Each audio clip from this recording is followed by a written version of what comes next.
Man, here's one of my highly requested videos that y'all always asking me to make, even though y'all get so fâché over the way I make it. Make a crawfish etouffee with me. The way I make my crawfish etouffee, cool y'all. Gonna throw me a stick of butter in my pot. Gonna be throwing in a half a can of rotel. Yes, it's frozen because I froze it. You don't have to use that. Got that celery already cut up. Here we go with the onion blend from my freezer.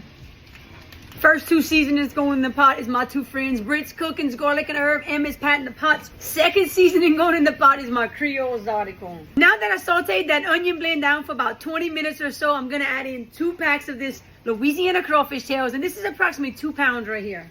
Off camera, I added a half a stick of butter. All right, here you go. If you ain't got this, you better get you one. No, I'm just joking. You ain't got to get you one, but y'all always say what you do with the spray. This is another thing to do with the spray. Spray the crawfish. I like to add a little bit of my liquid seafood ball on that. Remember, you're going to choke. I also add in a little more of my Creole Exotico seasoning. Gotta have some flavor. Gotta have some flavor. Saute down this just for a second. Then I'm going to be adding in the worst thing in the world. Everybody's gonna be so fâché and say, oh, you don't know how to make a crawfish etouffee. I understand that clearly, that I make my crawfish etouffee totally different from half of the world, but that's okay. Wouldn't it be so boring if we all cooked exactly alike? Now, if you know, you know, these crawfish tails are pretty much pre-cooked in the pack. That's okay. That's why we don't sit here and cook them forever on the stovetop. Now, everybody's gonna have that bobby on their face, that old bobbin, because I'm using that cream of mushroom, that golden cream of mushroom. I didn't make a roux, I didn't do this, I didn't do that.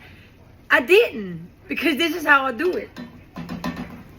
Now, whenever I make my shrimp gravies, my shrimp and crab sauce piquants, I like to put me some roux in that. One day I'm going to add some roux in here to show y'all that I know how to do it. I can do it. But until then, till I feel like it, I'm going to keep making y'all fâché and doing it this way. Don't tell me nothing about that I just used 2 different garlic seasonings. That's okay. I could do what I want.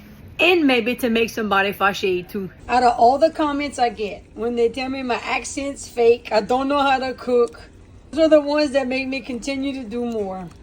This is it. There ain't nothing wrong with this. If you sat at my table, I promise you, would fix you a plate. But here y'all go. Y'all know what time it is. Got my crawfish etouffee, some corn mac choux, and that brown and serve roll. Listen, it don't matter what y'all tell me in the comment section. Ain't nothing gonna ever stop me from making this or manging on this. It's time to manger.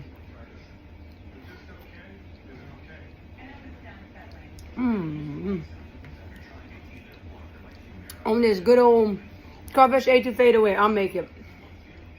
So I say bon, cher.